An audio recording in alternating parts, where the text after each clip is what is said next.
ലെനോവോയുടെ പുതിയൊരു gaming smart phone launch ചെയ്തിട്ടുണ്ട്. Lenovo legion phone dual.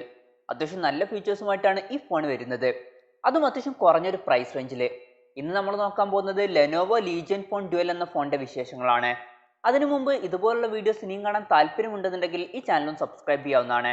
പിന്നെ അടുത്ത് വരുന്ന ഒരു ബെല്ലൈക്കണും കൂടി എനേബിൾ ചെയ്ത് വെച്ചാൽ ഞാൻ വീഡിയോസ് അപ്ലോഡ് ചെയ്യുമ്പോൾ തന്നെ നിങ്ങൾക്ക് അതിന്റെ നോട്ടിഫിക്കേഷൻ ലഭിക്കുന്നതായിരിക്കും. ലെനോവോ ലീജിയൻ ഫോൺ ഡ്യുവൽ വരുന്നത് 6.65 ഇഞ്ചിന്റെ ഫുൾ HD+ ഡിസ്പ്ലേയുമായിട്ടാണ്. ഈ ഫോണിൽ അമോലെഡ് ഡിസ്പ്ലേ ആണ് ഉപയോഗിച്ചിരിക്കുന്നത്. പിന്നെ എടുത്തു പറയേണ്ട ഒരു കാര്യം, ഈ ഫോണിന്റെ ഡിസ്പ്ലേയിൽ 144 ഹെർട്സിന്റെ റിഫ്രഷ് റേറ്റ് സപ്പോർട്ട് ചെയ്യുന്നുണ്ട്. ഇപ്പം ഫോണുകളിൽ ലഭിക്കുന്ന ഏറ്റവും കൂടിയ റിഫ്രഷ് റേറ്റ് 144 ഹെർട്സ് ആണ്.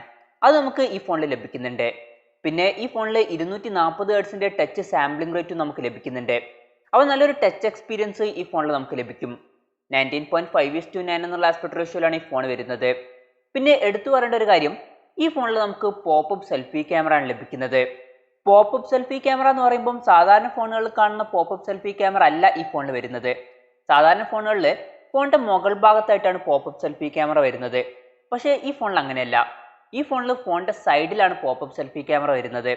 അതുപോലെ തന്നെ ഈ ഫോണിന്റെ ബാക്ക് ക്യാമറ വരുന്നത് ഫോണിന്റെ ബാക്കിൽ ഓൾമോസ്റ്റ് സെന്റർ ഭാഗത്തായിട്ടാണ്. ഇത് നമ്മൾ സാധാരണ ഫോണുകളിൽ കാണാത്ത ഒരു ഡിസൈൻ ആണ്. പിന്നെ ഈ ഫോണിൽ നമുക്ക് in display finger print sensor ലഭിക്കുന്നുണ്ട്. സാധാരണ ഗെയിമിംഗ് ഫോണുകളുടെ ബാക്കിൽ കാണുന്ന ഒരു കാര്യമാണ് RGB ലൈറ്റിംഗ്. ഈ ഒരു ഫോണിന്റെ ബാക്കിലും RGB ലൈറ്റിംഗ് കൊടുത്തിട്ടുണ്ട്. പിന്നെ ഫോണിന്റെ ബാക്കിൽ Y എന്നുള്ള ഒരു ലോഗോയും വരുന്നുണ്ട്. ഈ ഫോണിന്റെ വെയിറ്റ് വരുന്നത് ഏകദേശം 239 ഗ്രാം ആണ്. ഫോണിന്റെ തിക്നെസ് വരുന്നത് 9.9 mm ആണ്. പിന്നെ പ്രോസസ്സറിനെ പറ്റി പറയുകയാണെങ്കിൽ സ്നാപ്ഡ്രാഗൺ 865+ എന്ന പ്രോസസ്സറുമായിട്ടാണ് ഈ ഫോൺ വരുന്നത്. ഇത് സ്നാപ്ഡ്രാഗണിന്റെ ഇപ്പോൾ ഉള്ള ഏറ്റവും ലേറ്റസ്റ്റ് ആയിട്ടുള്ള ബെസ്റ്റ് പ്രോസസ്സറാണ്. അപ്പോൾ ഏറ്റവും ബെസ്റ്റ് ആയിട്ടുള്ള ഒരു പെർഫോമൻസ് ആയിരിക്കും ഇതിൽ നമുക്ക് ലഭിക്കുക. സ്നാപ്ഡ്രാഗൺ 865 എന്നുള്ള പ്രോസസ്സറിനേക്കാളും 10% എക്സ്ട്രാ പെർഫോമൻസ് ഇതിൽ നമുക്ക് ലഭിക്കും. ഈ ഒരു പ്രോസസ്സറിൽ 5G സപ്പോർട്ട് ചെയ്യുന്നുണ്ട്. ഈ ഫോണിന്റെ ബേസ് വേരിയന്റിൽ 8GB റാം ആണ് വരുന്നത്. 12GB റാമുമായിട്ട് വരുന്ന മറ്റു വെർഷൻസുകളും പിന്നെ 16GB റാമുമായിട്ട് വരുന്ന വേറൊരു വെർഷനും വരുന്നുണ്ട്. 8GB റാമിന്റെ കൂടെ നമുക്ക് 128GB ഇന്റേണൽ ആണ് ലഭിക്കുന്നത്. 12GB റാമിന്റെ രണ്ട് വെർഷൻസ് വരുന്നുണ്ട്. ഒരു വെർഷനിൽ 128GB ഇന്റേണലും മറ്റൊരു വെർഷനിൽ 256GB ഇന്റേണലും വരുന്നുണ്ട്. പിന്നെ 16GB റാമിന്റെ കൂടെ നമുക്ക് 512GB ഇന്റേണലാണ് ലഭിക്കുന്നത്. ഈ ഫോണിൽ LPDDR5 റാം ആണ് ഉപയോഗിച്ചിരിക്കുന്നത്. റാമിന്റെ കാര്യത്തിൽ ഇത് ഏറ്റവും ലേറ്റസ്റ്റ് ആയിട്ടുള്ള ടെക്നോളജിയാണ്. അതുപോലെ തന്നെ UFS 3.1 സ്റ്റോറേജ് ടൈപ്പുമായിട്ടാണ് ഈ ഫോൺ വരുന്നത്. സ്റ്റോറേജ് ടൈപ്പിന്റെ കാര്യത്തിൽ ഇതാണ് ഏറ്റവും ലേറ്റസ്റ്റ് ആയിട്ടുള്ള ടെക്നോളജി. അപ്പം ഏറ്റവും ബെസ്റ്റ് ആയിട്ടുള്ള ഒരു പ്രോസസ്സർ മാത്രമല്ല ഈ ഫോണിൽ കൊടുത്തിട്ടുള്ളത്, ഏറ്റവും ലേറ്റസ്റ്റ് ആയിട്ടുള്ള ടെക്നോളജിയും ഇതിൽ ഉപയോഗിച്ചിട്ടുണ്ട്. ഇതിൽ മെമ്മറി കാർഡ് സ്ലോട്ടൊന്നും കൊടുത്തിട്ടില്ല. അപ്പോൾ നമുക്ക് മെമ്മറി എക്സ്പാൻഡ് ചെയ്യാൻ കഴിയില്ല. പിന്നെ ഗെയിം കളിക്കുമ്പം ഫോൺ ഹീറ്റ് ആവാതിരിക്കാൻ വേണ്ടിയിട്ട് ഡ്യുവൽ ലിക്വിഡ് കൂളിംഗ് ടെക്നോളജി ഈ ഫോണിൽ ഉപയോഗിച്ചിട്ടുണ്ട്. ഇതിൽ കോപ്പർ ട്യൂബൊക്കെ വരുന്നുണ്ട്. പിന്നെ സാധാരണ ഗെയിമിംഗ് ഫോണുകളിൽ കാണുന്ന ഒരു കാര്യമാണ് ഷോൾഡർ ബട്ടൺസ്. ഈ ഒരു ഫോണിലും ഷോൾഡർ ബട്ടൺസ് കൊടുത്തിട്ടുണ്ട്. ഇതിൽ 3D മോഷൻ സെൻസറും അതുപോലെ തന്നെ ഡ്യുവൽ ആക്സിസ് ലീനിയർ മോട്ടോറും വരുന്നുണ്ട്. ഈ ഫോണിൽ GAE ഗെയിം ആക്സിലറേഷൻ എന്നുള്ള ഒരു ഫീച്ചർ കൊടുത്തിട്ടുണ്ട്. ഇതുവഴി നമ്മൾ 120 FPS സപ്പോർട്ട് ചെയ്യുന്ന ഗെയിം കളിക്കുകയാണെന്നുണ്ടെങ്കിൽ നമുക്ക് അധികം ഫ്രെയിം ഡ്രോപ്പ് ഒന്നും വരാതെ കണ്ടിന്യൂസ് ആയിട്ട് 120 FPS എന്നുള്ള ഫ്രെയിം റേറ്റ് ലഭിക്കും. പിന്നെ സൗണ്ടിനനുസരിച്ചിട്ട് വൈബ്രേറ്റ് ചെയ്യുന്ന ഓഡിയോ ടു വൈബ്രേഷൻ എന്നുള്ള ഫീച്ചർ ഈ ഫോണിൽ കൊടുത്തിട്ടുണ്ട്. ഈ ഫോണിൽ 4 മൈക്രോഫോൺ കൊടുത്തിട്ടുണ്ട്. അപ്പോൾ അത്യാവശ്യം നല്ലൊരു നോയിസ് ക്യാൻസലേഷൻ ഈ ഫോണിൽ നമുക്ക് ലഭിക്കും. പിന്നെ ഗെയിം പാഡിൽ ഗെയിം കളിക്കുന്ന പോലെ കളിക്കാൻ സഹായിക്കുന്ന വെർച്വൽ ഗെയിം പാഡ് കൺട്രോൾസ് എന്നുള്ള ഫീച്ചർ ഈ ഫോണിൽ വരുന്നുണ്ട്. പിന്നെ ഈ ഫോണിൽ നമുക്ക് dual front facing stereo speakers ആണ് ലഭിക്കുന്നത്.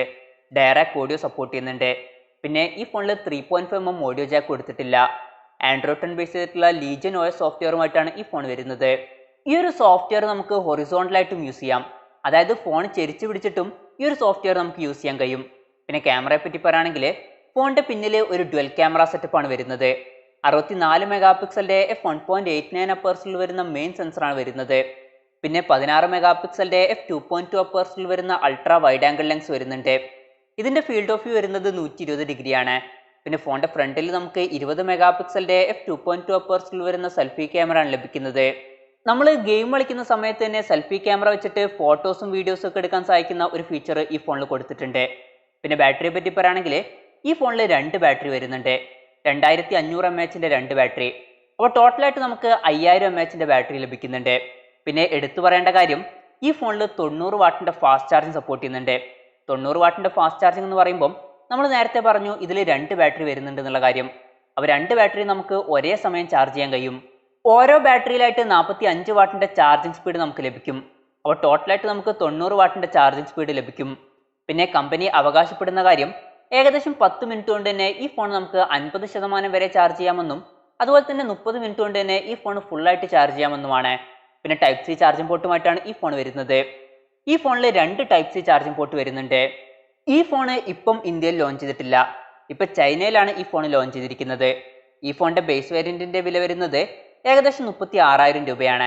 ഈ ഫോണ് എന്ന് ഇന്ത്യയിൽ ലോഞ്ച് ചെയ്യുന്നതിനെ പറ്റിയിട്ടുള്ള കൂടുതൽ കാര്യങ്ങളൊന്നും ഇപ്പം അറിയാൻ കഴിഞ്ഞിട്ടില്ല. അപ്പോൾ ഓവറോൾ പറയുകയാണെന്നുണ്ടെങ്കിൽ അത്യാവശ്യം നല്ല ഫീച്ചേഴ്സുമായിട്ട് തന്നെയാണ് ലെനോവോ ലീജിയൻ ഫോൺ ഡ്യുവൽ വരുന്നത്. പ്രത്യേകിച്ച് ഗെയിമിംഗ് ഫീച്ചേഴ്സ്, അതും അത്യാവശ്യം തരക്കേടില്ലാത്ത ഒരു പ്രൈസ് റേഞ്ചിൽ തന്നെയാണ് ഈ ഫോൺ വരുന്നത്. ഈ ഒരു ഫോൺ ഗെയിമേഴ്സിന് ഈ ഒരു പ്രൈസ് റേഞ്ചിൽ വളരെ നല്ലൊരു ഫോൺ ആയിരിക്കും.